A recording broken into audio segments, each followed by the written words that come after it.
My name is EmilyCain. I'm the state representative from House District 19, which is Orono, and I'm the House Chair of the Joint Standing Committee on Appropriations and Financial Affairs. The budget situation we're facing right now is challenging in every direction. It's challenging from the perspective of there's a lot of constraints in our budgeting process from the federal side through the Recovery Act. It's also challenging from a reality perspective of this is not the first year we're cutting. This comes on years and years and years of reducing the size of state government in Maine and reducing the size of the state budget overall. The revenue shortfall we're experiencing right now is unprecedented for Maine. When we started this legislative session, our budget total was about $6.3 billion. Today, the budget we're looking at is about $1.1 billion less than that, and that's just been over about a 14-month period of time.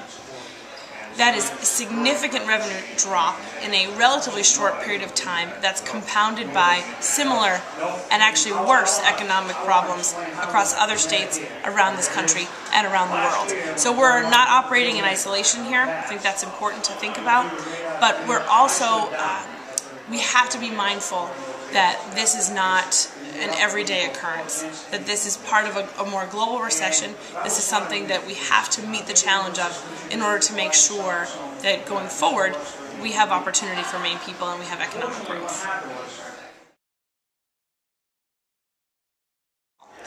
In my position as House Chair of the Appropriations Committee, I have the opportunity to sit through every single public hearing on this budget bill. The governor's supplemental budget before us is a $438 million reduction in state spending, and the majority of those proposed cuts, come from education and health and human services. All of the public hearings on this budget were tough, but in particular, what I took away from the hearings on health and human services and on education was that people don't want to move backwards.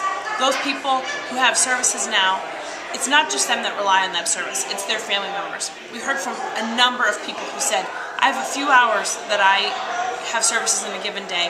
That helps me get up in the morning and go to bed at night. People in wheelchairs, people with developmental disabilities who said, I just need that little bit, and that enables me to go to work full-time every day and pay taxes just like anybody else in the state of Maine. Similarly, we heard from family members, whether they're family members of someone with a developmental disability or with a mental illness, who said, the little bit of service that my family member gets means that I don't have to quit my job to stay home with them all the time, that I can continue to run my business, that I can continue to productively parent my other children, stay involved in my community, or just simply go to work every day like anybody else would want to. These are people who said, please don't move us backwards to the days of shut-ins, institutionalization, and families who are unable to contribute because they have to just take care of a person in their home. In education, we heard from people who said, we don't want to move backwards. We don't want to dismantle the progress that we've made.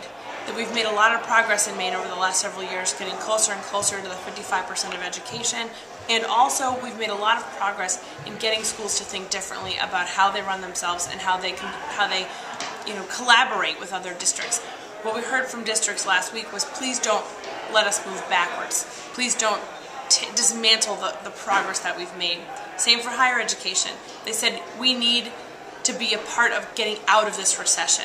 And in order to do that, we have to maintain and grow our ability to serve Maine students in an affordable, high-quality, accessible way.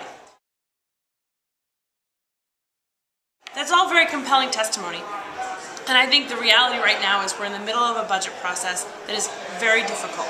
There are no easy choices left. Believe me, if they were there, we would have made them already. I would have personally been a part of that. And while I'm very proud to do this work, and I feel it's very important work in this particular time for Maine, there are no clear choices right now, and there are certainly no easy ones. And that's why the public hearings we just went through have been so informative and so helpful to us in order to help us make the best decisions going forward. I don't know yet what the resolution will be. I don't have a clear picture yet of how all of these pieces will come together to meet this current financial challenge for the state of Maine. But I do know that we have to think beyond this year. We have to think beyond fiscal year 2010 or 2011 and remind ourselves that the decisions we make now will either enhance or limit our abilities to grow when this recession turns around. That's what I'm focused on, and I need all the help we can get around here. So thank you very much.